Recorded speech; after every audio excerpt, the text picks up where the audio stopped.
여자 중이 따위가 무슨 군인이야. 니네 집 백 없었음 여기 못 왔지. 진짜 군인이 뭔지 알려드릴게요. 지연을 어둠 속으로 끌고 가는 하정우. 이제 알겠습니까? 이게 진짜 군대예요. 주먹이 지연의 얼굴을 강타 여자는 여자 자리에나 있으세요. 군홧발이 광대뼈를 짓밟는다 오빠. 살려줘. 피투성이로 쓰러진 지연의 절망적 마지막 문자. 하정우는 자신이 누구를 건드렸는지 모르고 있었습니다.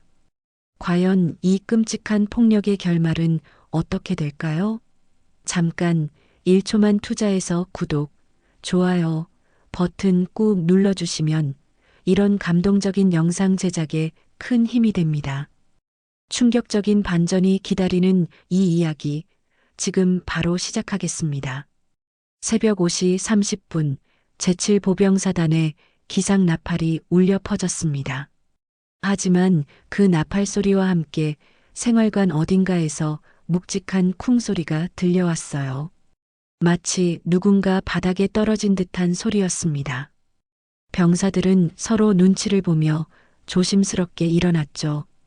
박지연 중위는 그 이상한 분위기를 감지하며 손목시계를 확인했습니다. 올해로 군 생활 3년차, 키 165cm의 단정한 외모로 유명했지만 마음 한구석에는 늘 무거운 돌덩이가 자리하고 있었어요. 생활관 안을 둘러보던 지연의 눈에 이등병 김민수가 들어왔습니다. 민수는 침대 옆에서 주춤거리며 얼굴을 감추려 했어요. 왼쪽 눈가에 푸른 멍 자국이 뚜렷하게 보였거든요. 민수의 손에는 구겨진 편지 조각이 쥐어져 있었습니다. 지연이 시선을 멈추는 순간 편지의 일부가 눈에 들어왔어요. 살려주세요. 저는 더는. 그 순간 민수가 황급히 종이를 구겨 주머니에 넣었습니다. 민수의 눈빛에는 공포가 서려 있었어요. 중위님, 점호 준비 완료했습니다. 한 병사가 다가와 경례를 붙이며 보고했지만 목소리에 긴장감이 묻어났습니다. 지연이 복도로 나서는 순간 남성 장교들의 웃음 섞인 목소리가 들려왔어요. 여자가 군대에서 뭐 할 수 있겠어. 장군 집안 막내 아니었으면 중위 계급장 달았겠냐. 그래도 백은 백이지. 우리가 감히 뭐라 하겠어. 지연은 아무 대답도 하지 않고 걸음을 재촉했습니다. 하지만 가슴속 무거움은 더욱 커져만 갔어요. 박중희, 오늘 훈련 계획서는 제출했나? 대대장이 지나가며 차갑게 물었습니다. 네, 어제 이미 제출했습니다. 지연이 바로 대답했지만 대대장은 확인이나 제대로 했는지 모르겠네 라고 중얼거리며 지나갔어요. 점호가 시작되었습니다. 병사들이 일렬로 도열한 가운데 지연은 한 명 한 명의 얼굴을 살펴봤어요. 민수뿐만 아니라 몇몇 신병들의 얼굴에서 비슷한 멍자국과 상처를 발견할 수 있었습니다. 전체 차렷, 경례. 부대장의 우렁찬 목소리가 울렸지만 병사들의 경내에는 어딘지 모를 두려움이 섞여 있었어요. 점호가 끝나고 지연은 자신의 사무실로 돌아왔습니다. 책상 위 가족 사진을 바라보며 깊은 한숨을 쉬었어요. 첫째 박기철 육군 참모총장, 둘째 박기훈 특수전사령관, 셋째 박기성 해병대 1사단장. 새 오빠들의 미소가 빛나는 사진이었지만 지금은 오히려 부담으로 느껴졌습니다. 나도 군인인데 왜 여자라는 이유만으로 무시당해야 하지? 그때 창밖 훈련장에서 고함 소리가 들려왔어요. 병장 하정우가 후임들을 상대로 무언가를 하고 있었습니다. 뭐 하냐? 제대로 안 하면 밤새 얼차려다. 하정우의 목소리가 훈련장을 가득 메웠어요. 하지만 그것만이 아니었습니다. 하정우가 쓰러진 민수에게 다가가더니 군홧발로 배낭을 집어던지며 소리쳤어요. 죽어도 버텨.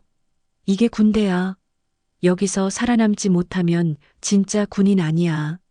민수는 바닥에서 신음했지만 다른 병사들은 누구도 도우려 하지 않았어요. 모두 고개를 숙인 채 자신의 차례가 오지 않기만을 기다리고 있었습니다. 지연이 창문 너머로 그 광경을 바라보고 있을 때 하정우의 시선이 번쩍 자신을 향하는 것을 느꼈어요. 싸늘하고 무언의 적대감이 스쳐 지나갔습니다. 마치 다음은 내 차례라고 말하는 것 같았어요. 오후 내내 지연은 부대를 둘러봤습니다. 어디를 가든 병사들은 움츠러들었고 신병들은 특히 긴장했어요. 식당에서도 마찬가지였습니다. 하정우를 중심으로 한 고참들은 큰 소리로 떠들었지만 신병 테이블은 쥐 죽은 듯 조용했어요. 무슨 일 있으면 언제든 말해도 돼. 지연이 다가가 말했지만 그들은 고개만 끄덕일 뿐 입을 열지 않았습니다. 눈빛에는 말하고 싶지만 말할 수 없는 절망이 가득했어요. 저녁 시간 지연은 생활관을 마지막으로 점검했습니다. 저녁 시간 지연은 생활관을 돌며 마지막 점검을 했습니다. 한 모서리에서 민수가 혼자 앉아 또 편지를 쓰고 있는 걸 발견했어요. 오전보다 더 선명해진 멍자국과 부은 입술이 보였습니다. 민수야, 괜찮아? 어디 다쳤어? 지연이 걱정스럽게 물었어요. 아닙니다. 훈련 중에 넘어져서. 민수는 더듬거리며 편지를 재빨리 감췄습니다. 지연이 더 자세히 물어보려는 순간 하정우가 나타났어요. 중위님, 저녁 점호 준비 완료했습니다. 하정우는 경례를 붙였지만 그의 눈빛은 위협적이었습니다. 신경 쓸 일 없으시니까 편히 쉬세요. 지연은 뭔가 석연치 않았지만 그 자리를 떠났습니다. 하지만 온몸으로 느껴지는 불안감을 떨쳐낼 수 없었어요. 이 부대 안에서 보이지 않는 폭력이 자행되고 있다는 확신이 들었거든요. 밤이 깊어가고 지연은 숙소에서 형들의 안부 메시지를 확인했습니다. 평범한 내용이었지만 지금 상황에서는 더욱 부담스럽게 느껴졌어요. 장성급 장교들의 여동생이라는 타이틀이 때로는 표적이 되기도 했거든요. 창밖을 바라보는 지연의 마음속에는 예감이 스쳤습니다. 고요해 보이는 이 부대에서 무언가 큰 일이 터질 것만 같았어요. 하정우의 차가운 시선, 병사들의 두려움에 찬 눈빛, 그리고 감춰진 편지들. 모든 것이 폭풍 전야의 고요함을 말해주고 있었습니다. 무언가 곧 터질 것만 같았습니다. 이틀 후 야간 훈련이 시작되었습니다. 부대 전체가 실전을 방불케 하는 야외 전술 훈련에 돌입했죠. 지연도 훈련 감독관으로 참가해 병사들의 동선을 체크하고 있었어요. 밤 10시가 넘어서야 훈련이 모두 끝났습니다. 병사들은 지친 몸을 이끌고 부대로 복귀했어요. 땀과 흙먼지로 범벅이 된 채 생활관으로 향하는 모습이 안쓰럽기도 했습니다. 지연은 마지막까지 남아서 장비 정리를 확인한 후에야 숙소로 돌아갔죠. 그런데 밤 11시 30분경 생활관 쪽에서 큰 소리가 들려왔습니다. 지연은 급히 창문을 열어 아래를 내려다봤어요. 여군 숙소 근처에서 하정우가 비틀거리며 서 있는 모습이 보였습니다. 술 냄새가 멀리서도 느껴질 정도였어요. 아, 여기 누가 사는 곳인지 아냐? 하정우가 소리를 지르며 여군 숙소 벽을 주먹으로 치고 있었습니다. 여자 중위 따위가 무슨 군인이야? 지연은 깜짝 놀라 급히 옷을 입고 밖으로 나섰습니다. 다른 여군들도 소음 때문에 잠에서 깨어 불안해하고 있었거든요. 지연이 계단을 내려가는 동안에도 하정우의 고함 소리는 계속되었어요. 니네 집 백 없었음 여기 못 왔지. 장군 오빠들 덕분에 편하게 사는 거 아냐? 하정우는 술에 취한 목소리로 계속 중얼거렸습니다. 여자가 무슨 군인이야? 진짜 군인은 따로 있다고. 지연의 얼굴이 순간 굳어졌습니다. 하정우가 자신의 가족사에 대해 알고 있다는 사실이 충격이었어요. 더욱이 그것을 이런 식으로 공개적으로 모독하다니. 지연은 분노가 치밀어 올랐지만 최대한 침착함을 유지하려 했습니다. 하 병장, 지금 뭐 하는 거야? 지연이 다가가며 엄하게 물었어요. 하정우는 술에 취한 눈으로 지연을 바라봤습니다. 그의 눈빛에는 평소보다 훨씬 적대적인 감정이 담겨 있었어요. 아, 중위님 오셨네요. 저는 그냥 진실을 말하고 있었을 뿐인데요. 술 마셨지? 부대 내에서 음주는 금지라는 거 몰라? 술? 진실을 말하는데 술이 필요합니까? 하정우는 비틀거리면서도 오히려 당당한 척했어요. 중위님, 솔직히 말해봅시다. 중위님이 여기 있는 이유가 뭡니까? 지연은 하정우의 말투가 평소와 완전히 달라진 것을 느꼈습니다. 술이 그의 본성을 드러낸 것 같았어요. 당장 생활관으로 돌아가. 내일 아침에 따로 이야기하자. 아니요. 하정우가 갑자기 딱 잘라 말했습니다. 오늘 여기서 끝내죠. 중위님, 진짜 군인이 뭔지 보여드릴게요. 그 순간 하정우가 지연에게 한 걸음 다가왔습니다. 지연은 본능적으로 위험을 감지했어요. 하 병장, 지금 뭐 하려는 거야? 군기를 가르쳐 드리려고요. 하정우의 목소리가 차갑게 변했습니다. 지연이 뒤로 물러서려는 순간 하정우가 갑자기 지연의 팔을 거칠게 잡았어요. 중위님, 잠깐만요. 할 말이 있어요. 손 놔. 지연이 소리쳤지만 하정우는 더 세게 잡았습니다. 조용히 하세요. 다른 사람들 깰까 봐요. 하정우는 지연을 어둠침침한 건물 뒤편으로 끌고 갔어요. 그곳은 가로등도 없고 사람들 눈에 띄지 않는 곳이었습니다. 하 병장, 당장 나. 지연이 저항했지만 하정우는 훨씬 힘이 셌어요. 중위님, 진짜 군인이 뭔지 알려드릴게요. 하정우가 지연을 벽에 밀어붙였습니다. 여자가 군대에서 뭘 할 수 있는지 보여드리죠. 지연은 필사적으로 저항했지만 역부족이었어요. 하정우는 술에 취했음에도 불구하고 무시무시한 힘을 발휘했습니다. 그리고 순간 하정우의 주먹이 지연의 얼굴을 향해 날아왔어요. 아, 지연이 비명을 질렀지만 이미 늦었습니다. 하정우의 주먹이 지연의 왼쪽 뺨을 강타했어요. 조용히 해요. 하정우가 또다시 주먹을 휘둘렀습니다. 이번에는 지연의 코를 정통으로 맞췄어요. 순간 코에서 피가 쏟아져 나왔습니다. 지연은 바닥에 쓰러졌어요. 온몸이 떨렸고 코에서 나는 피 때문에 숨쉬기도 어려웠습니다. 그만해. 하지만 하정우는 멈추지 않았어요. 이제 알겠습니까? 이게 진짜 군대예요. 하정우가 군홧발로 지연의 옆구리를 찼습니다. 지연은 고통에 몸을 웅크렸어요. 여자 중이 따위가 하정우가 다시 군홧발을 들어 올렸습니다. 이번에는 지연의 얼굴을 향해서요. 진짜 군인 앞에서 큰 소리 치지 마세요. 쿵. 군홧발이 지연의 왼쪽 광대뼈를 강타했습니다. 지연은 귀에서 윙윙거리는 소리가 났고 눈앞이 하얗게 변했어요. 입안 가득 피맛이 돌았습니다. 지연은 제대로 말도 할 수 없었어요. 얼굴 전체가 뜨거웠고 왼쪽 눈이 부어서 잘 보이지 않았습니다. 하정우는 숨을 거칠게 몰아쉬며 지연을 내려다봤어요. 이제 알겠죠? 여자는 여자 자리에나 있으세요. 군대는 남자들 세상이에요. 지연은 바닥에 쓰러진 채 의식이 흐릿해지는 걸 느꼈습니다. 코와 입에서 계속 피가 흘러나왔고 왼쪽 광대뼈가 부러진 것 같았어요. 하정우의 군홧발이 얼마나 무거운지 이제야 실감했습니다.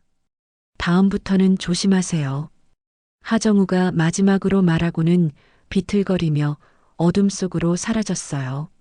지연은 혼자 남겨진 채 바닥에서 신음했습니다. 온몸이 아팠지만 가장 큰 아픔은 마음이었어요. 자신이 군인으로서 무력하다는 사실, 그리고 이런 일을 당하고도 어떻게 해야 할지 모르겠다는 절망감이 밀려왔거든요. 의식이 점점 흐려지는 가운데 지연은 떨리는 손으로 주머니에서 휴대폰을 꺼냈어요. 화면이 흐릿하게 보였지만 간신히 문자 메뉴를 열 수 있었습니다. 첫째 오빠 박기철의 번호를 찾아 마지막 힘을 쥐어짜며 문자를 보냈어요. 메시지 전송 완료 알림음이 울린 순간 지연의 손에서 힘이 빠졌습니다. 휴대폰이 손목에서 미끄러져 떨어지며 바닥에 피웅덩이에 빠졌어요. 화면에 피가 튀면서 메시지 전송됨이라는 글자가 흐릿해졌습니다. B- 휴대폰에서 배터리 부족 경고음이 울리더니 마침내 화면이 깜빡거리며 꺼졌어요. 그와 동시에 지연도 완전히 의식을 잃었습니다. 차가운 콘크리트 바닥 위에서 피투성이가 된 채로요. 밤 11시 47분 서울 용산구 육군본부 집무실에서 박기철 대장이 늦은 업무를 정리하고 있었습니다. 책상 위에는 내일 있을 합참회의 자료들이 가지런히 정리되어 있었죠. 그때 휴대폰에서 문자 알림음이 울렸어요. 기철은 별다른 생각 없이 화면을 확인했습니다. 지연이에게서 온 문자였어요. 평소 같으면 오빠 안녕하세요 같은 정중한 인사말이 올 텐데 이번에는 달랐습니다. 오빠 살려줘. 기철의 손이 순간 멈췄어요. 화면을 다시 한번 확인했습니다. 분명히 지연이가 보낸 문자였고 내용도 틀림없었어요. 기철의 얼굴이 급격히 굳어졌습니다. 뭐라고? 기철이 중얼거리며 급히 지연에게 전화를 걸었어요. 하지만 연결음만 계속 울릴 뿐 받지 않았습니다. 한 번, 두 번, 세 번 아무도 받지 않았어요. 같은 시각 경기도 성남시 특수전 사령부 상황실에서도 박기훈 중장의 휴대폰이 울렸습니다. 기훈은 야간 훈련 계획을 검토하던 중이었어요. 특전사 요원들의 침투 작전을 점검하느라 늦은 시간까지 근무하고 있었거든요. 문자 알림을 확인한 기훈의 표정이 일순간 얼어붙었습니다. 지연이의 문자였어요. 오빠 살려줘. 기훈은 즉시 의자에서 벌떡 일어났습니다. 무슨 일이야? 기훈이 혼잣말로 중얼거리며 지연에게 전화를 걸었어요. 하지만 역시 받지 않았습니다. 기훈은 급히 작전 상황실 직원에게 소리쳤어요. 헬기 한 대 즉시 준비해. 네. 지금 밤인데 무슨. 지금 당장이라고 했어. 기훈의 목소리에 다급함이 묻어났습니다. 한편 강원도 춘천시 해병대 1사단 지휘소에서는 박기성 소장이 내일 있을 상륙훈련 계획을 마지막으로 점검하고 있었어요. 해병대의 엄격함으로 유명한 기성이었지만 가족만큼은 누구보다 아꼈습니다. 특히 막내 여동생 지연이는 기성에게 가장 소중한 존재였어요. 휴대폰 알림음이 울렸을 때 기성은 무심코 화면을 봤습니다. 그리고 그 순간 온몸에 전율이 흘렀어요. 지연이의 문자 오빠 살려줘를 본 순간 기성의 머릿속이 하얘졌습니다. 뭐야 이게. 기성이 벌떡 일어나며 소리쳤어요. 주변에 있던 참모들이 모두 놀라서 바라봤습니다. 사단장님, 무슨 일이십니까? 지금 당장 헬기 준비해. 서울 근교 제7보병사단으로 출발한다.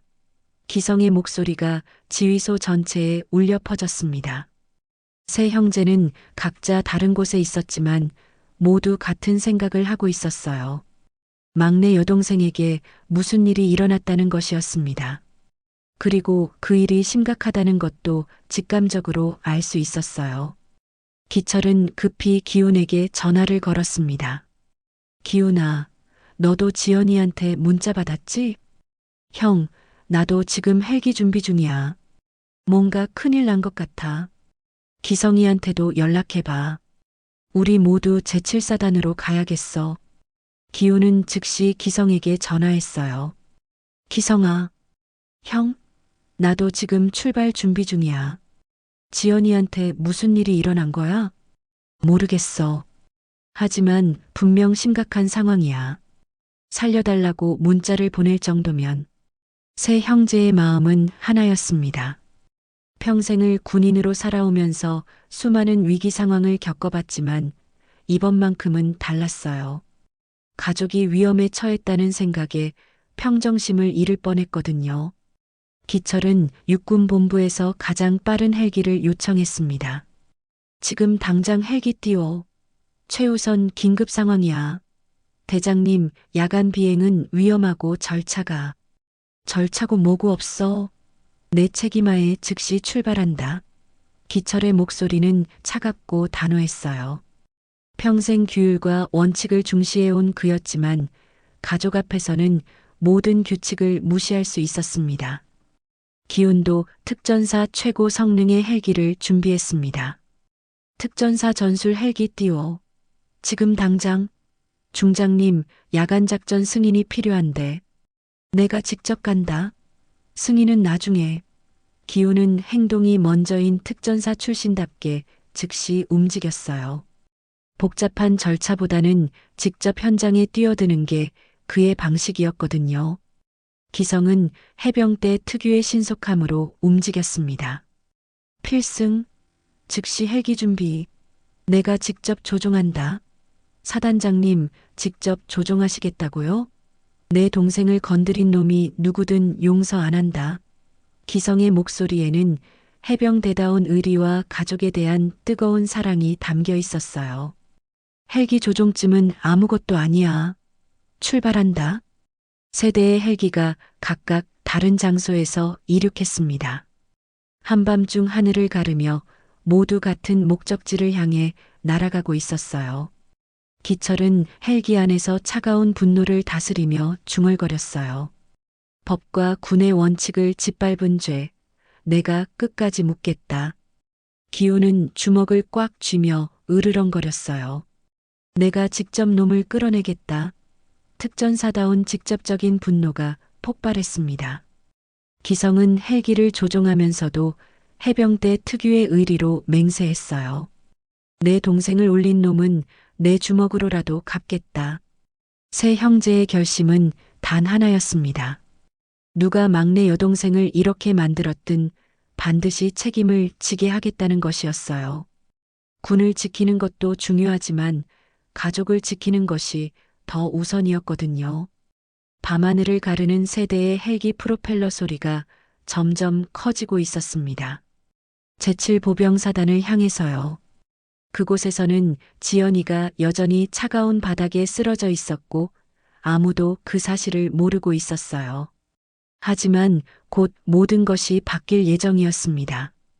대한민국 육군 최고위 장성들이 직접 움직이고 있었으니까요. 그들의 분노가 얼마나 무서운지 곧 모든 사람들이 알게 될 것이었습니다. 같은 시각 대한민국의 하늘이 움직이기 시작했습니다. 서울 용산, 성남 특전사, 춘천 해병대 세 곳에서 동시에 헬기가 이륙했어요. 대한민국 국방을 쥔 세 개의 별이 한밤중에 움직인 것입니다. 새벽 1시 20분 제7보병사단 상공에 첫 번째 헬기 소리가 들려왔습니다. 저게 뭐야? 헬기가 왜 이 시간에? 병사들이 창밖을 내다보며 수군거렸어요. 그런데 소리가 점점 커지더니 두 번째, 세 번째 헬기까지 나타났습니다. 저건 VIP 헬기 아닌가? 한 병사가 떨리는 목소리로 말했어요. 설마 참모총장님? 다른 병사가 믿기 어렵다는 표정으로 중얼거렸습니다. 세 대의 헬기가 부대 상공을 위압적으로 선회하기 시작했어요. 평범한 야간이 순식간에 비상사태로 바뀌었습니다. 첫 번째로 착륙한 것은 육군본부에서 온 VIP 전용 헬기였습니다. 헬기에서 내린 사람을 본 당직사관은 깜짝 놀라 얼어붙었어요. 바로 박기철 육군참모총장이었거든요. 네, 대장님? 당직사관이 더듬거리며 경례를 붙였습니다. 기철은 답례도 제대로 하지 않고 급히 물었어요. 박지연 중이 어디 있어? 예. 박지연 중위는 지금 숙소에 계실 텐데요. 지금 당장 확인해. 기철의 목소리에 다급함이 묻어났습니다. 그때 두 번째 헬기가 착륙했어요. 특수전사령부 소속 전술헬기에서 박기훈 특수전사령관이 내렸습니다. 당직사관은 이제 완전히 패닉 상태가 되었어요. 육군 참모총장에 이어 특수전사령관까지 한밤중에 나타났으니까요. 무슨 일입니까? 기훈이 기철에게 다가가며 물었어요. 지연이 연락이 안 돼. 뭔가 잘못됐어. 기철의 얼굴이 심각했습니다. 세 번째 헬기까지 착륙하자 부대는 완전히 발칵 뒤집혔어요. 해병대 소속 헬기에서 박기성 해병대 1사단장이 내렸거든요. 이제 병사들도 심상치 않음을 느끼기 시작했습니다. 저분들 모두 장성급 아닌가? 왜 한밤중에 다 같이 오신 거지? 뭔가 큰일 난 것 같은데. 병사들이 수군거리기 시작했어요. 평소 같으면 상상도 할 수 없는 일이었거든요. 대한민국 육군 최고위 장성 3명이 동시에 한 부대에 나타나다니. 기성이 다가와 형들과 합류했습니다. 형들, 지연이 어디 있어? 지금 찾고 있어. 숙소에 없다고 해. 기철이 답했어요. 당직사관은 진땀을 흘리며 보고했습니다. 여군 숙소를 확인해 봤는데 박지연 중위님이 안 계십니다. 침대도 잠든 흔적이 없고. 뭐라고? 세 형제의 얼굴이 동시에 굳어졌어요. 혹시 어디 가셨을 수도 당직사관이 말을 잇지 못하고 있을 때 기훈이 단호하게 말했습니다. 부대 전체 수색해. 지금 당장. 네. 하지만 절차고 뭐고 없어. 내 동생 찾는 게 우선이야. 기성이 소리쳤어요. 그때 한 병사가 다급히 뛰어왔습니다. 보고합니다. 3번 건물 뒤편에서 여군 장교로 보이는 분이 쓰러져 계십니다. 세 형제의 얼굴이 순간 창백해졌어요. 기철이 가장 먼저 차갑게 말했습니다. 안내해라. 기훈은 주먹을 꽉 쥐며 따라갔어요. 직접 확인하겠다. 기성은 내 동생이 라고 중얼거리며 급히 뛰었습니다. 이쪽으로 오십시오. 세 형제와 당직사관들이 3번 건물 뒤편으로 달려갔어요. 어둠침침한 곳에서 손전등 불빛이 비춰지고 있었습니다. 그리고 그 불빛 아래에는 믿기 어려운 광경이 펼쳐져 있었어요. 지연이가 바닥에 쓰러져 있었습니다. 얼굴은 피투성이었고 왼쪽 광대뼈 부분이 심하게 부어올라 있었어요. 코에서는 아직도 피가 조금씩 흘러나오고 있었고 입술도 터져서 말라붙은 피로 범벅이 되어 있었습니다. 지연아. 기성이 가장 먼저 지연에게 달려갔어요. 지연아, 정신 차려. 기철과 기훈도 급히 다가왔습니다. 지연의 상태를 본 순간 세 형제의 눈에 분노의 불꽃이 타올랐어요. 이게 어떻게 된 일이야? 기철이 차갑게 분노를 억누르며 중얼거렸습니다. 감정을 드러내지 않지만 내면의 분노는 더욱 무서웠어요. 기훈은 즉시 지연에게 달려가 맥박을 확인했어요. 의식은 있어. 하지만 심하게 다쳤어. 특전사 출신다운 신속한 응급처치였습니다. 의무병 불러. 기성이 목이 터져라 고함쳤습니다. 해병대 특유의 큰 목소리에는 동생에 대한 간절함이 담겨 있었어요. 당직사관이 급히 무전기를 잡았어요. 의무대 긴급 출동. 3번 건물 뒤편으로.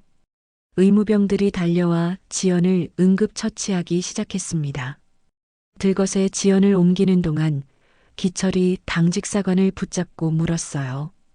이게 어떻게 된 일이야? 저희도 모릅니다. 방금 발견한 거라서.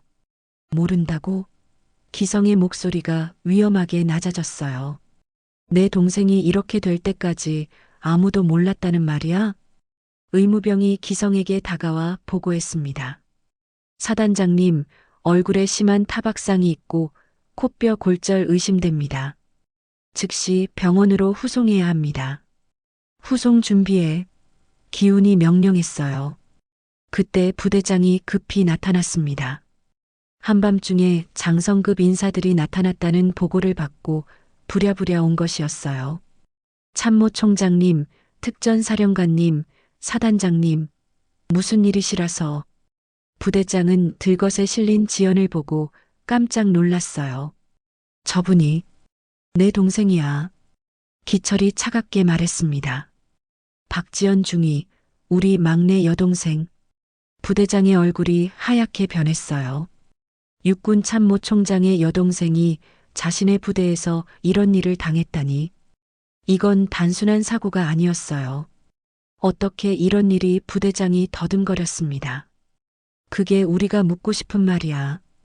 기성이 부대장을 똑바로 쳐다봤어요. 당신 부대에서 내 동생이 이런 꼴이 되었는데 설명해봐. 저희가 조사해 보겠습니다. 조사? 기훈이 비웃었어요. 이미 일은 벌어졌어. 이제 누가 했는지만 찾으면 돼. 구급차가 도착했고 지연이 병원으로 후송되었습니다. 세 형제는 지연을 따라 병원으로 향했지만 부대를 떠나기 전에 부대장에게 경고했어요. 새벽까지 범인 찾아내. 기철이 얼음장처럼 차가운 목소리로 말했습니다. 법과 군의 원칙을 어긴 죄, 내가 끝까지 묻겠다. 내가 직접 놈을 끌어내겠다. 기훈이 특전사다운 직설적인 분노를 터뜨렸어요. 내 동생을 올린 놈은 내 주먹으로라도 갚겠다. 기성이 해병대 특유의 의리로 주먹을 꽉 쥐며 맹세했습니다. 부대장은 세 형제가 떠나고 나서야 상황의 심각성을 깨달았습니다. 이건 단순한 부대 내 사고가 아니었어요. 대한민국 육군 최고 위층의 가족이 피해를 당한 사건이었거든요. 전 부대 비상, 부대장이 소리쳤습니다. 범인 색출 작업 즉시 시작한다. 한편 생활관에서는 병사들이 웅성거리고 있었어요. 방금 전 일어난 일들이 충격적이었거든요. 박지연 중위님이 저렇게 당하셨다고? 누가 감히 장성급 장교들의 여동생을. 그 사이 하정우는 자신의 침대에서 벌벌 떨고 있었어요. 오늘 밤 자신이 저지른 일이 이렇게 큰 사건이 될 줄은 몰랐거든요. 육군 참모총장의 여동생을 때렸다니. 하정우는 자신의 운명이 끝났다는 걸 직감했습니다.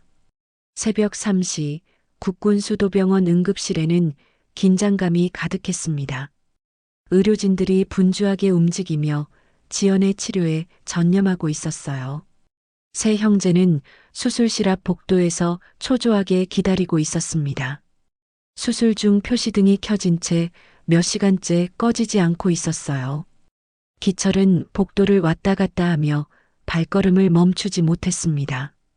기훈은 의자에 앉아 주먹을 꽉 쥔 채 바닥만 바라보고 있었고 기성은 벽에 기대서서 천장을 올려다보고 있었어요. 형, 지연이 괜찮을까?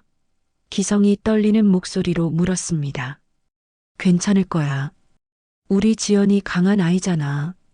기철이 대답했지만 그의 목소리에도 불안함이 묻어났어요. 그때 수술실 문이 열리며 주치의가 나왔습니다. 세 형제가 동시에 일어나 의사에게 다가갔어요. 의사 선생님, 지연이 상태는 어때요? 기훈이 다급하게 물었습니다. 일단 생명에는 지장이 없습니다. 의사가 안도의 한숨을 쉬며 말했어요. 하지만 왼쪽 광대뼈 골절과 코뼈 골절이 있고 뇌진탕 증세도 있어서 당분간 의식불명 상태가 지속될 것 같습니다. 의식불명이라고요? 기성의 얼굴이 창백해졌어요. 네, 머리에 강한 충격을 받아서 일시적으로 의식을 잃은 상태입니다. 며칠 후에는 깨어날 것으로 예상되니까 너무 걱정하지 마세요. 의사는 계속 설명했습니다. 얼굴 상처는 성형외과에서 최대한 흉터가 남지 않도록 치료했고 골절 부위도 잘 맞춰놨습니다. 다만 완전히 회복되려면 최소 2개월은 걸릴 것 같아요. 세 형제는 중환자실로 옮겨진 지연을 바라봤습니다. 붕대로 감싸인 얼굴, 온갖 의료기기에 연결된 모습을 보니 마음이 찢어지는 것 같았어요. 기철이 지연의 손을 조심스럽게 잡으며 말했습니다.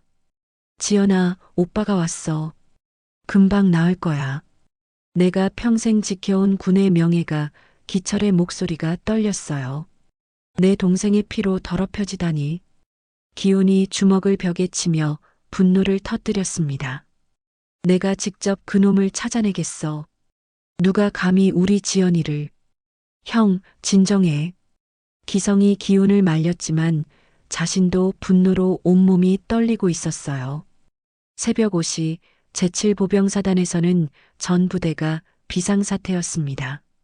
부대장은 밤새 조사를 진행했지만 별다른 단서를 찾지 못했어요. 병사들을 일일이 불러서 신문했지만 아무도 사건에 대해 아는 것이 없다고 했거든요.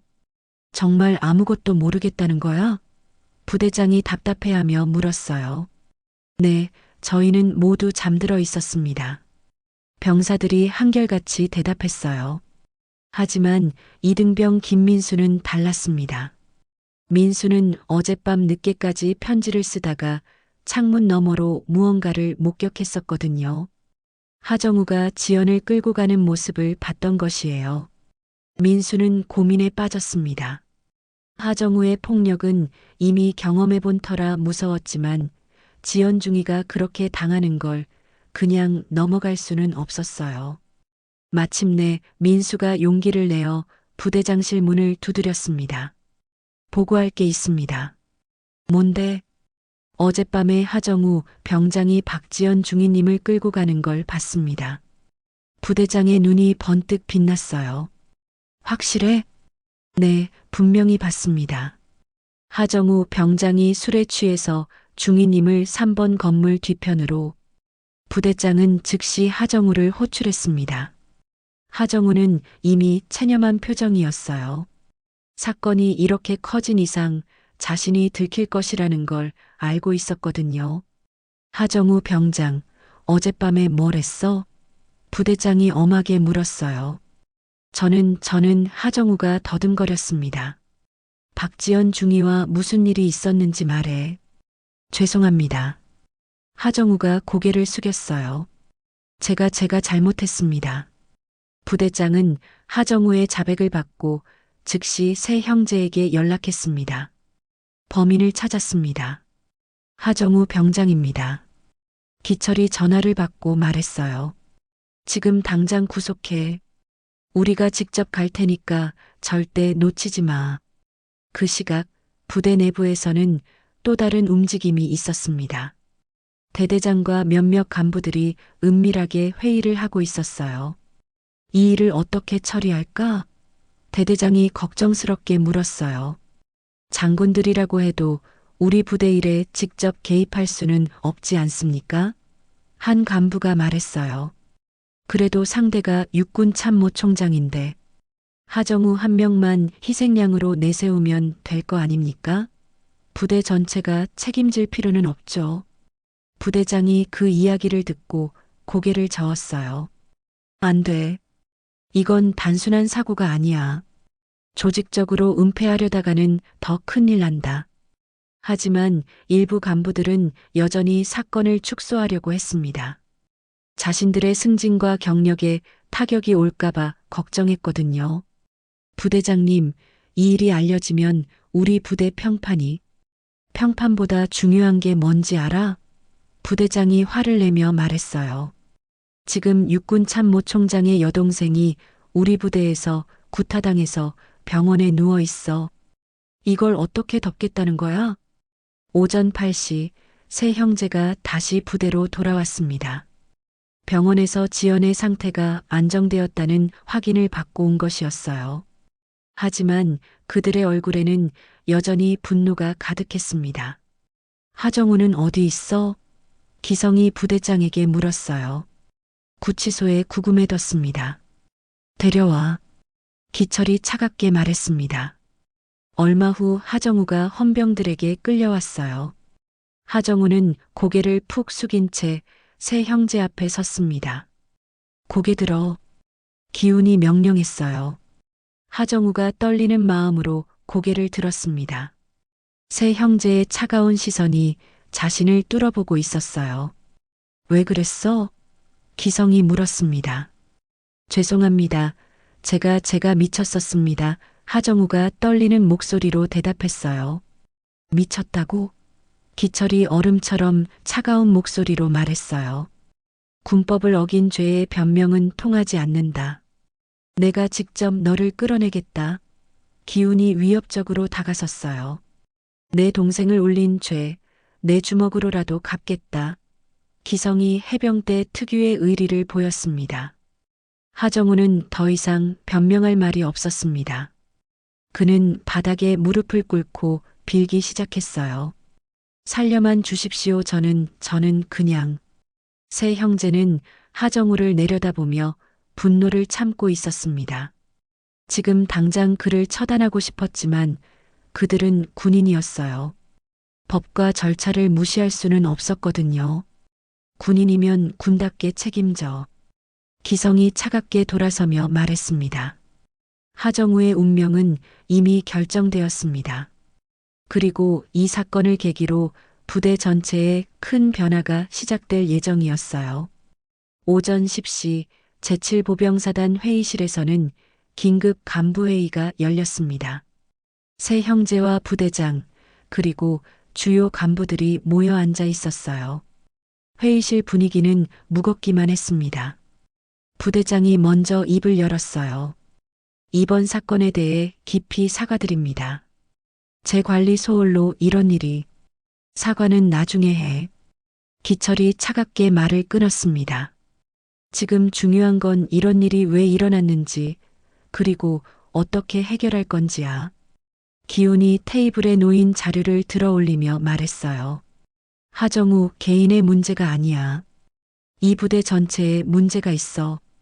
자료에는 지난 1년간 이 부대에서 일어난 각종 사건들이 정리되어 있었습니다. 크고 작은 폭력 사건들, 은밀하게 무마된 사고들, 그리고 상급자들의 묵인 사례들이 빼곡하게 적혀 있었어요. 이게 다 뭐야? 기성이 자료를 보며 분노했습니다. 작년에만 폭력 사건이 15건이나 있었는데 왜 보고가 안 올라왔어? 대대장이 당황하며 변명했어요. 그건 내부적으로 처리했던 사안들이라서. 내부적으로 처리? 기훈의 목소리가 높아졌어요. 폭력을 내부적으로 처리한다고? 부대장은 식은땀을 흘리며 대답했습니다. 군기 확립 차원에서 큰 사건으로 만들지 않으려고. 군기? 기철이 비웃었어요. 이게 군기야? 약한 사람 괴롭히는 게 군기라고 생각해? 그때 한 간부가 조심스럽게 말했어요. 하지만 참모총장님, 군대에서는 어느 정도의 엄격함이 필요하지 않습니까? 요즘 신세대 병사들은. 닥쳐. 기성이 단호하게 말했습니다. 신세대고 뭐고 상관없어. 폭력은 폭력이야. 기훈이 일어나서 창밖을 바라보며 말했어요. 우리 아버지가 뭐라고 하셨는지 알아? 세 형제는 모두 군인이었던 아버지의 가르침을 떠올렸습니다. 아버지는 평생 군인으로 살면서 항상 이런 말씀을 하셨어요. 진짜 군인은 동료를 지키는 자다. 기철이 아버지의 목소리를 흉내내며 말했어요. 맞아. 기성이 고개를 끄덕였습니다. 약한 사람을 괴롭히는 건 군인이 아니라 깡패지. 기훈이 다시 자리에 앉으며 말했어요. 우리가 어렸을 때 아버지가 그러셨잖아. 군대는 서로를 지켜주는 곳이어야 한다고. 세 형제는 어린 시절을 회상했습니다. 아버지는 집에 돌아와서도 항상 부하들 이야기를 하셨어요. 누가 아프면 밤새 간병하고 가정에 문제가 있으면 함께 해결해 주시는 분이었거든요. 아버지는 30년 군 생활하시면서 단 한 번도 부하를 때린 적이 없으셨어. 기철이 말했어요. 그런데도 부하들이 아버지를 가장 존경했지. 기성이 덧붙였습니다. 기훈이 부대장을 똑바로 쳐다보며 말했어요. 군대의 명예는 부조리를 덮는 게 아니라 바로잡는 데 있어. 부대장과 간부들은 아무 말도 할 수 없었어요. 세 형제의 말이 모두 옳았거든요. 그들은 지금까지 잘못된 방식으로 부대를 운영해왔다는 걸 깨닫기 시작했습니다. 앞으로 어떻게 할 건지 말해봐. 기성이 물었어요. 부대장이 떨리는 목소리로 대답했습니다. 하정우는 군법에 따라 엄중 처벌하고 부대 내 폭력 근절을 위한 대책을 마련하겠습니다. 그걸로 끝이야? 기훈이 반문했어요. 아닙니다. 전면적인 부대 개혁을 하겠습니다. 기철이 자리에서 일어나며 말했어요. 좋아. 하지만 우리가 직접 감시할 거야. 이런 일이 다시 일어나면 이 부대 자체를 해체시킬 거니까 알아둬. 그때 한 간부가 조심스럽게 손을 들었어요. 그런데 하정우 처벌 과정에서 혹시 봐주실 생각은? 뭐? 세 형제가 동시에 그 간부를 쳐다봤어요. 아니 그게 하정우도 평소에는 착한 아이라서. 기성이 벌떡 일어나며 소리쳤습니다. 착한 아이가 내 동생 얼굴을 군홧발로 차? 이게 착한 아이가 할 일이야? 죄송합니다. 잘못 말했습니다. 기훈이 침착하게 말했어요. 봐주고 싶으면 봐줘. 하지만 그 대신 너희들이 책임져야 할 거야. 무슨 말씀이신지. 하정우를 봐주면 앞으로 이런 일이 또 일어날 거야. 그때는 너희들이 모든 책임을 져야 한다는 뜻이야. 간부들은 더 이상 아무 말도 하지 못했어요. 세 형제의 말이 너무나 명확했거든요. 기철이 마지막으로 말했어요. 우리는 군법에 따라 하정우를 처벌할 거야. 그리고 이 부대를 완전히 바꿀 거고. 어떻게요? 부대장이 물었어요. 폭력을 묵인하던 상관들은 모두 교체할 거야. 기성이 단호하게 말했습니다. 그리고 병사들에게 새로운 교육을 실시할 거야. 기훈이 덧붙였어요. 무엇보다 군인의 명예는 동료를 지키는 것이라는 새로운 문화를 만들 거야. 기철이 결론 지었습니다. 오후 2시 세 형제는 병원으로 돌아갔습니다. 지연이 깨어났다는 연락을 받았거든요. 중환자실에서 지연이 희미하게 눈을 뜨고 있었어요. 오빠들 지연이 가느다란 목소리로 말했어요. 지연아. 기성이 가장 먼저 다가갔습니다. 아파? 괜찮아. 오빠들이 와줘서 지연이 미소를 지으려 했지만 얼굴이 너무 부어서 제대로 되지 않았어요. 기철이 지연의 손을 잡으며 말했어요. 이제 괜찮아. 오빠들이 모든 걸 해결할 거야. 하정우는? 지연이 걱정스럽게 물었어요. 군법대로 처리될 거야. 기훈이 답했습니다. 그리고 그런 일이 다시는 일어나지 않도록 할 거고. 지연이 안도의 표정을 지었어요. 고마워요, 오빠들. 뭘 고마워해. 기성이 지연의 머리를 쓰다듬으며 말했어요. 우리가 해야 할 일을 한 거야. 세 형제는 그날 밤늦게까지 병원에 머물렀습니다. 지연이 완전히 회복될 때까지 곁을 지키기로 했거든요. 그리고 동시에 군 전체의 개혁을 위한 계획을 세우기 시작했어요. 이제 모든 것이 바뀔 예정이었습니다. 부조리를 묵인하던 시대는 끝나고 진정한 군인 정신이 살아있는 새로운 시대가 시작될 것이었어요. 일주일 후 제7보병사단 연병장에는 부대 전체 장병들이 도열해 있었습니다. 평소와는 완전히 다른 분위기였어요. 연병장 앞쪽에는 군사법정을 방불케 하는 임시 단상이 설치되어 있었고 그 위에는 세 형제와 군법무관들이 자리하고 있었습니다. 기철이 마이크를 잡고 일어섰습니다. 수백 명의 장병들이 숨을 죽이며 그를 바라봤어요. 연병장은 고요했지만 그 고요함 속에는 긴장감이 가득했습니다. 오늘 이 자리는 단순한 군사재판이 아니다. 기철의 목소리가 연병장 전체에 울려 퍼졌습니다. 이는 우리 군이 어떤 길을 갈 것인지를 결정하는 중요한 순간이다. 병사들은 모두 차렷 자세로 서 있었지만 마음속으로는 각자 다른 생각을 하고 있었어요. 어떤 병사들은 하정우를 동정했고 어떤 병사들은 당연한 처벌이라고 생각했습니다. 기훈이 자리에서 일어나 말했어요. 군기를 빌미로 한 폭력은 군인의 용기가 아니다. 그건 군복을 입은 폭력배의 행동이다. 그때 연병장 한쪽에서 하정우가 헌병들에게 끌려 나왔습니다.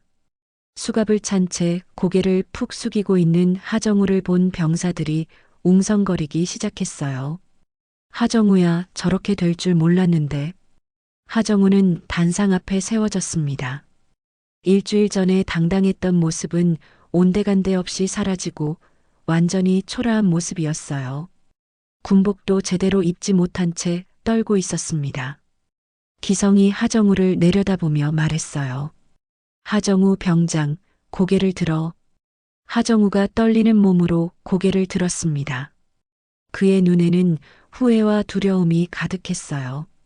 연병장에 모인 동료들의 시선이 모두 자신에게 집중되어 있다는 걸 느꼈거든요. 너는 지난 일주일 동안 무엇을 생각했나? 기성이 물었어요. 하정우는 한참을 망설이다가 떨리는 목소리로 대답했습니다. 죄송합니다. 제가 잘못했습니다. 뭘 잘못했는지 말해봐. 기철이 차갑게 말했어요.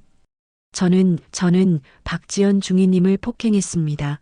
하정우의 목소리가 점점 작아졌어요. 연병장의 병사들이 조용히 수군거렸습니다. 하정우의 자백을 직접 듣고 나니 사건의 심각성을 새삼 느꼈거든요. 기훈이 마이크를 잡고 병사들을 향해 말했어요. 여러분들은 이 사건을 어떻게 생각하십니까? 갑작스러운 질문에 병사들이 당황했어요. 평소 같으면 상급자가 일방적으로 훈시하는 것이 전부였는데 의견을 묻는다니. 한 상병이 조심스럽게 손을 들었어요. 보고합니다.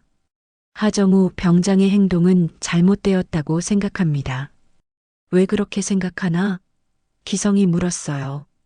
군인은 동료를 지켜야 하는데 오히려 해를 끼쳤기 때문입니다. 기철이 고개를 끄덕이며 말했어요. 맞다. 그게 진짜 군인 정신이다. 그때 또 다른 병사가 손을 들었어요. 하지만 하정우 병장도 평소에는 좋은 사람이었습니다. 한 번의 실수로. 한 번의 실수? 기훈이 반문했어요. 사람의 얼굴을 군홧발로 차는 게 단순한 실수야? 그 병사는 더 이상 말하지 못했어요. 기훈의 말이 너무나 명확했거든요. 기성이 하정우에게 다가가며 말했어요. 하정우, 너는 왜 그런 일을 저질렀나? 하정우가 마침내 진실을 털어놓기 시작했어요. 저는 여자가 군대에 있는 게 싫었습니다. 군대는 남자들만의 공간이라고 생각했어요.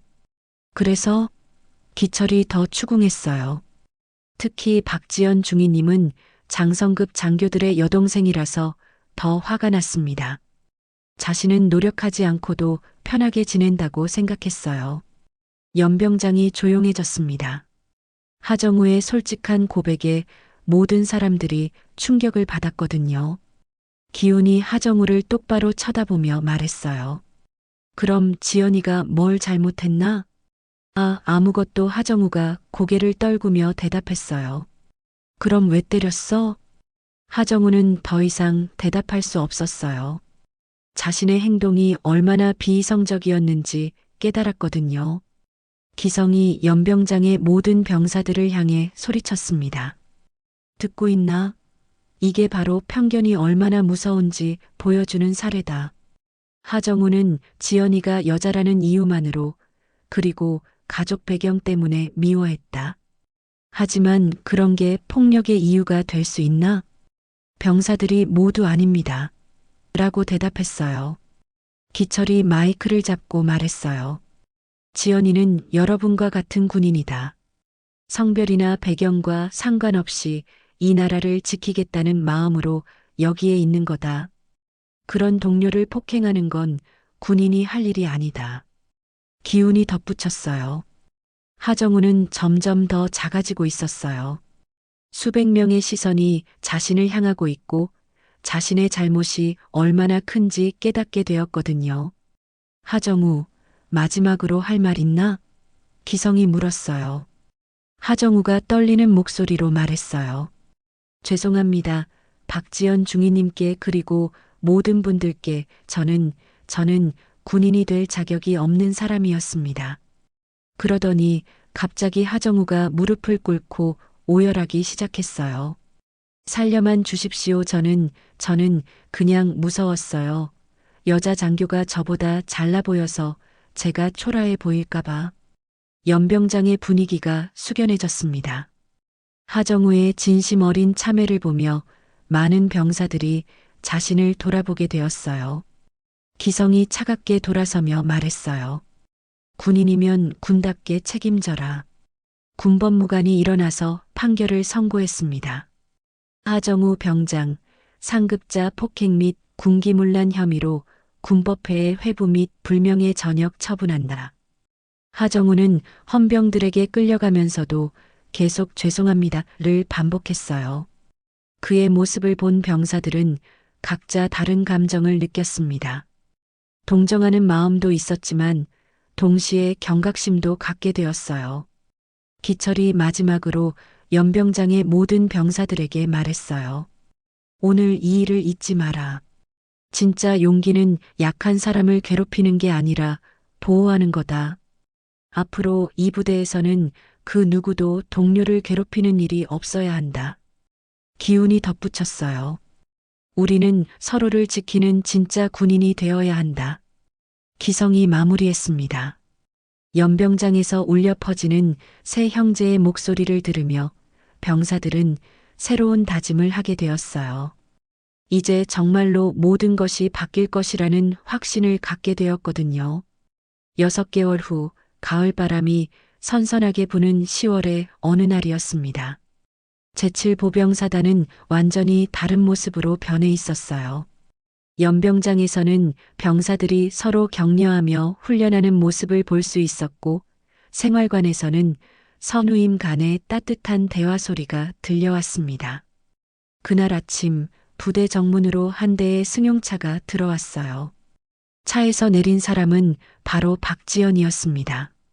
얼굴의 상처는 거의 다 나았고 예전보다 더욱 당당한 모습이었어요. 긴 재활 치료를 마치고 마침내 부대에 복귀하는 날이었거든요. 지연중위님, 병사들이 반가워하며 달려왔습니다.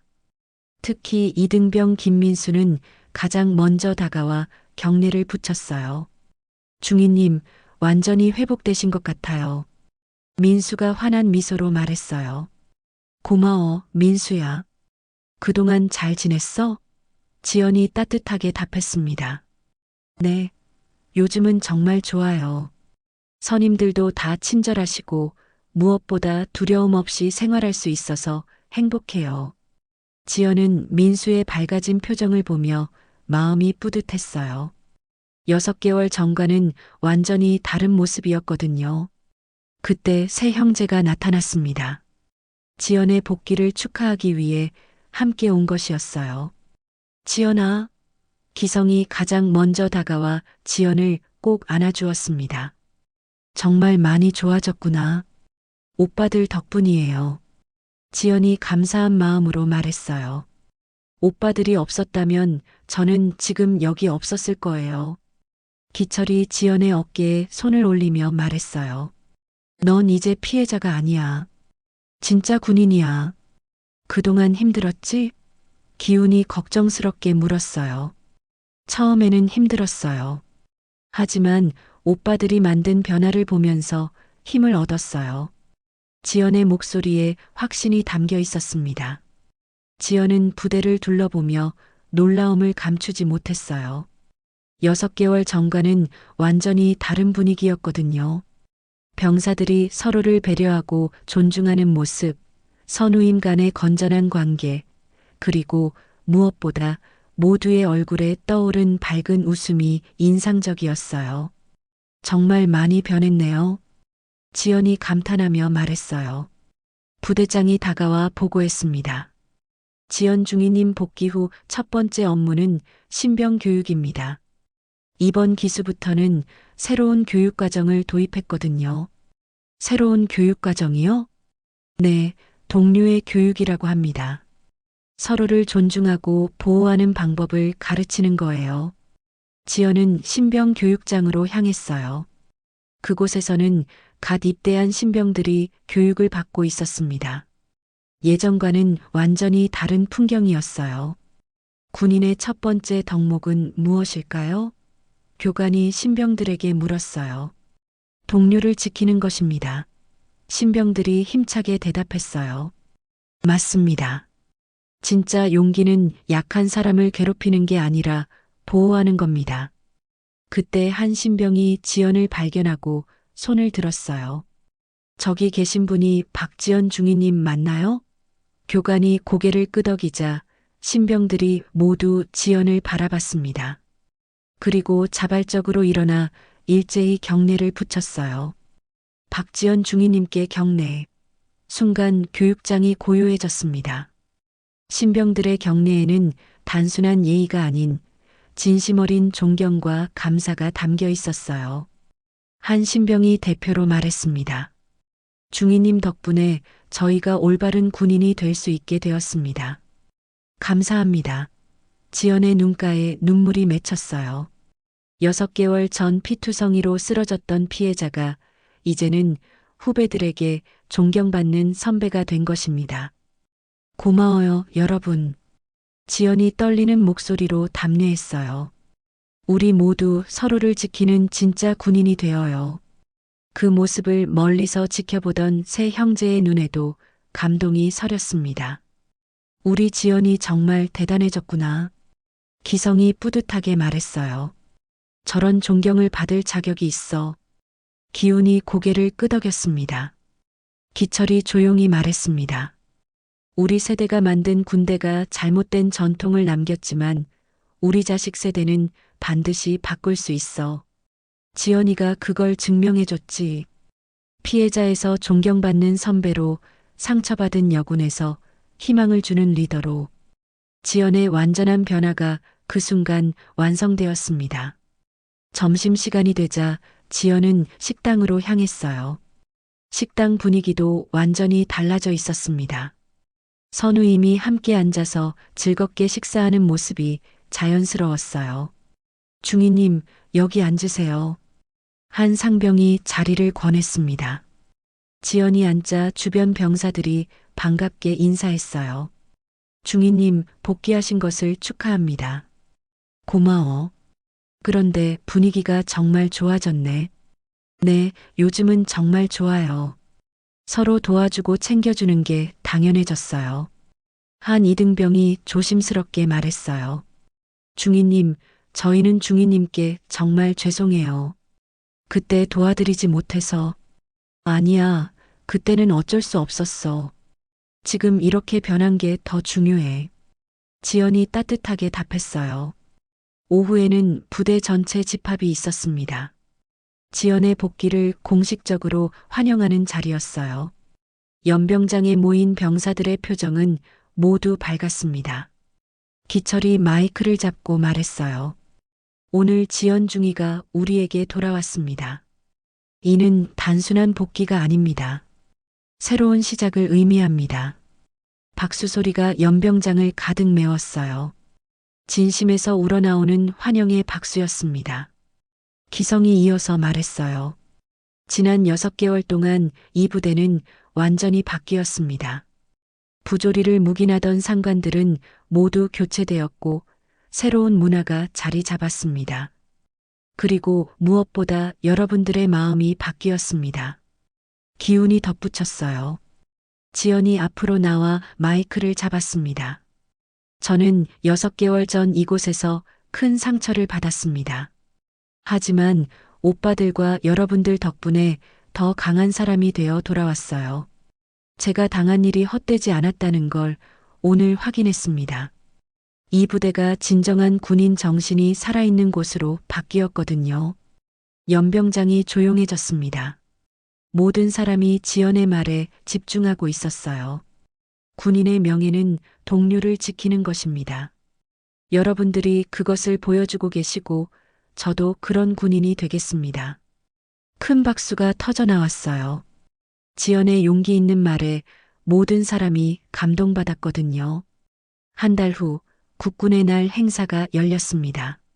서울 상공에는 각종 군용기들이 편대를 이루며 날아가고 있었어요. 그 중에는 세 형제가 탄 헬기도 있었습니다. 행사장 관중석에서 지연이 군복을 입고 거수 경례를 하고 있었어요. 얼굴에는 자신감과 자부심이 가득했습니다. 더 이상 피해자가 아닌 당당한 군인의 모습이었어요. 하늘을 날아가는 헬기에서 세 형제도 아래를 내려다보며 거수 경례로 화답했습니다. 형제 간의 무언의 소통이었어요. 지연은 마음속으로 중얼거렸습니다. 살려줘, 그날의 외침은 이제 끝났어. 나는 더 이상 혼자가 아니야. 행사가 끝나고 지연은 휴대폰을 꺼내 형들에게 문자를 보냈어요. 오빠들 고마워요. 덕분에 진짜 군인이 되었어요. 이제는 제가 다른 사람들을 지킬 차례예요. 곧바로 답장이 왔습니다. 우리 지연이가 자랑스럽다. 앞으로도 당당하게 살아가자. 사랑한다, 우리 막내. 지연은 미소를 지으며 하늘을 올려다봤어요. 파란 하늘에는 더 이상 어둠이 없었습니다. 희망과 용기로 가득한 밝은 미래가 펼쳐져 있었거든요. 제7보병사단은 이제 대한민국에서 가장 모범적인 부대로 인정받고 있었어요. 군인의 명예는 동료를 지키는 것이라는 새로운 문화가 완전히 자리 잡았고 이 변화는 다른 부대들에게도 전파되기 시작했습니다. 지연의 고통은 끝났지만 그 고통이 만들어낸 변화는 영원히 계속될 것이었습니다. 더 나은 군대, 더 나은 세상을 향한 첫걸음이었거든요.